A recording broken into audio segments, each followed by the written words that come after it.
All right, Shereem, we are back. A lot is going on, and so I felt that we felt the need to kind of hop on here and discuss a lot of things that are happening in the world of college admission. Some things that might not affect college admission directly, but do have an effect on college admission.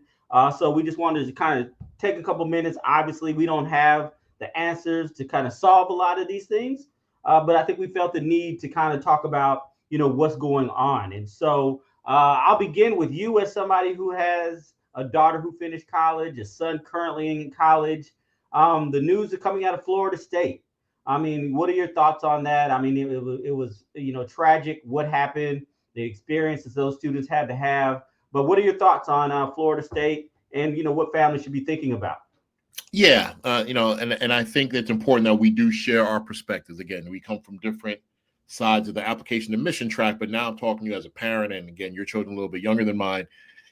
All schools need to be safer than they are. I do think that parents, I'm always kind of quoting Jeff Salingo with parents need to be the driver of this process as per admissions, but even the driver of learning about safety. Safety, kids don't think about that stuff, right? But in my little mantra of cost, location, major, and career, I would never have thought that Tallahassee, Florida State campus, this could happen. But anytime there's a shooting on any college campus or elementary school or school in general, it's always alarming. So parents, I do think it's important that you think about the locations, do investigative searches. When my son was at the University of Memphis, my wife was actively looking at Twitter to learn about their safety precautions just because Memphis got a reputation. So, don't assume campuses are safe. Make sure colleges have a clear and effective safety plan. So again, nothing is guaranteed, but I do believe that it is imperative that parents take the lead on learning more about safety initiatives on college campuses. And that's one of the things that there are a lot of questions that come up in information sessions that I do, as far as what is your safety? What is the protocols as pertains to when students are coming to orientation, if something happens on campus. And so these are questions for families that are beginning this process that you can ask. What is the safety on your campus? Do you all have your own police department? Do you all depend upon the police department as far as for the local town or city that it's in? What is the response rate to campus? What happens if my student is walking across campus late at night? These are things that obviously are important to ask. And while you can't control what things happen, like at Florida State, you do definitely want to have a peace of mind in knowing what things are in place. So definitely wanted to kind of talk about that.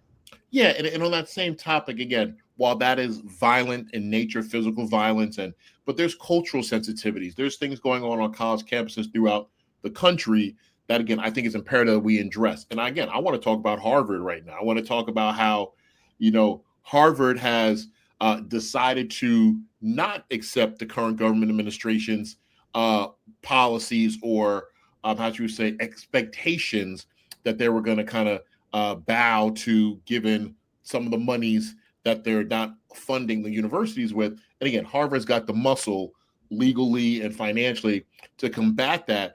But I guess I want to know how you're feeling as someone who works at a university.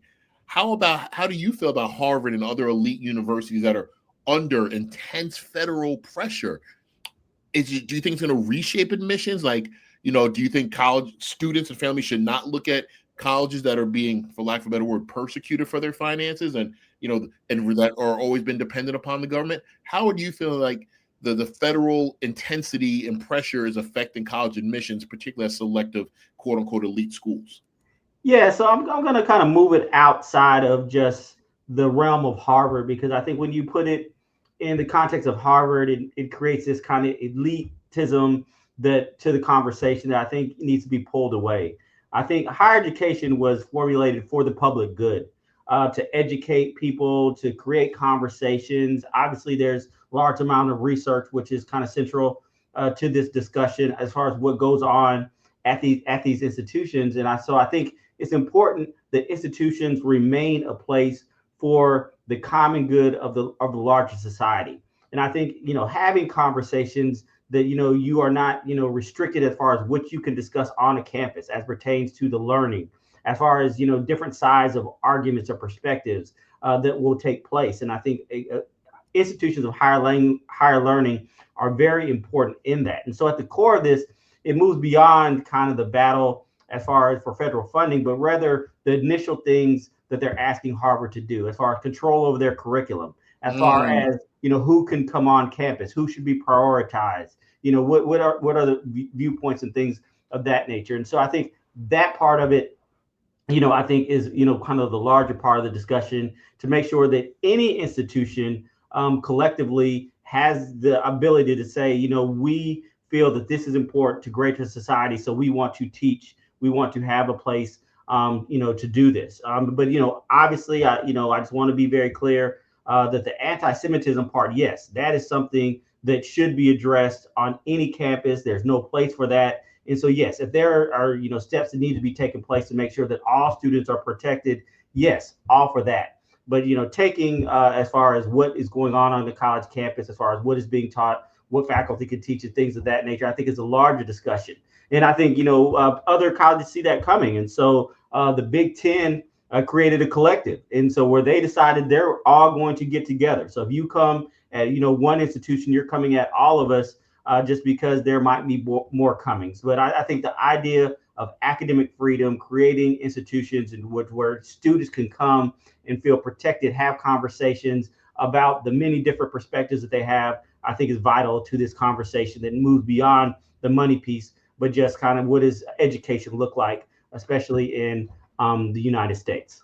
And I want to shout out President Michael Roth of Wesleyan University, my alma mater, for being one of the leaders in making sure that we reinforce. Now, we shout from the mountaintops, we amplify that colleges still have power. And families, as you're thinking about the college admission or whatever you're thinking about as it pertains to higher education, still think about what you value, right? I want you to value schools that will advocate for diversity, equity, and inclusion publicly. Again, it's tough. I understand during this climate, even me saying those buzzwords could get me in some kind of pressure or trouble. I'm a grown man. Come for Do me. you worry about that? Is that something you concern yourself? Okay, okay. I'm letting it be known that I am a product of affirmative action. I believe in universities and schools that I send my children to that have inclusive environments that are safe spaces. Anything that I want to share or should be shared with my kids, I want to encourage. So again, President Roth, thank you, Wesleyan University. I think it's an important thing that we not just talk about the elite schools, like you said, but how federal funding is going to affect colleges all over the country.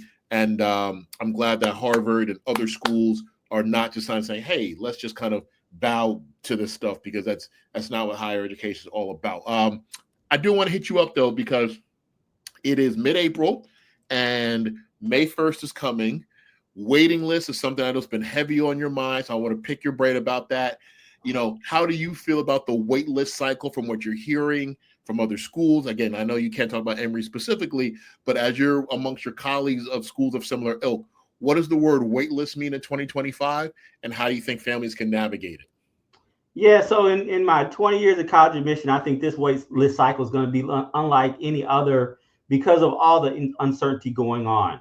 There's a large international population that comes to many colleges and universities. What does that look like as pertains to will they be able to receive visas and things of that nature? As far as kind of the uncertainty, as far as kind of the financial situation, people need to know how much money am I going to have going to be available to me. And obviously, schools are providing financial aid packages, but people often are kind of pulling from their retirement, trying to put money together so they can send their kids to school. So what does that look like? So I would think just from the kind of thinking overall, I think there's going to be a lot of dominoes moving in the wait list, and where usually people can say, oh, we're going to the wait list and it's going to kind of wrap up. I think this wait list was kind of going to extend longer than people would want. But if you're an optimist, I would say that if you're on a wait list, this is probably going to be the best year. That if there's a school you're on a wait list, so much fluctuation. Yeah, you may want to hold out. Now, I would not advise that, but I would say on any year, if there's a good chance to come off the wait list for institutions you're looking at, it may be that this year because of all the uncertainty that's going across these many different areas that may affect the enrolling classes of different colleges or universities. What's the pulse on your side? I mean, do you have any students that are on the wait list? What are they thinking about? Yes, the wait list definitely playing a critical role in a lot of decision making, and I do want to be professionally responsible and say that families, you still need to make a deposit before May 1st or on May 1, which is National College Signing Day. Make sure that your kid is tucked in nicely, and again, emotionally feels like that's where they would go if something pops off of the wait list. Bravo, but I do want families to know that you can't. I wouldn't. I don't think you should just kind of wait this out and expect something to happen without depositing somewhere. It's tricky. Sometimes deposits are usually not refundable, but they can be reduced, and this could be a good time. So I'm seeing it a lot. I'm seeing a lot of things happen for the class of 2025. Parents, stay tuned. I think you're absolutely right, Tim, that the federal education policy changes a lot. People are having to immediately re-examine financial aid. Because of the stricter loan conditions, civil rights policies that are now being implemented as schools consider. Many schools that used to be quote unquote, need blind, are much more now need aware. So again, all cost, location, major, career, how the government and the education department, international students possibly being prohibited to come in, whatever that exchange is, it's going to affect your pockets in some way. And we want to make sure families are abreast of that, asking the right questions as they consider schools. But the wait list thing, I do think is critical, that we not just wing it and wait. No, let's have a plan, and make sure that things are going in the right direction. So that's where we are. Tim, I want to make sure you're the admissions guy. I'm the application side. I have what I'm partial to. But as you foresee the class of 2026 and 2027, high school students that are kind of coming up, what do you think right now they need to be focusing on? I want to make sure we leave families with something tangible to take away, that we've talked about the class of 2025. What do you think about the class of 2026 and 2027? What do they need to be doing? I think at the end of the year, I'll just say finish strong. I think grades are paramount, especially coming out of your junior year, preparing for your senior year. How strong you finish, how well you are doing, I think is kind of the most important piece. I'll leave the rest of it to you. Obviously, what do students doing over the summer, their essays, testing, I'll defer to you. But right now, your grades are paramount, and that's the advice. Make sure you finish the year strong. When you defer to me, I'm going to defer people to understandingthechoices.com. We have a wealth of resources that we want to kind of direct families to, that you can understand what you should be doing at certain points, whether in the spring of your junior year, sophomore year, freshman year, if you're an athlete. So please go to understandingthechoices.com, where we are actively trying to engage families, not just with our resources, but you taking action on what you need to be doing. So again, strategic admissions advice is always here to help. But as a platform for understandingthechoices.com right now, I think that we're offering people the resource that they need to take the first step. But engage with your school counselors, right? Make sure that you understand the procedures and protocols of your school, so that you're on their timeline. So Tim, always a pleasure to chop it up. I like it when we do these short little bursts of information that we can share with people.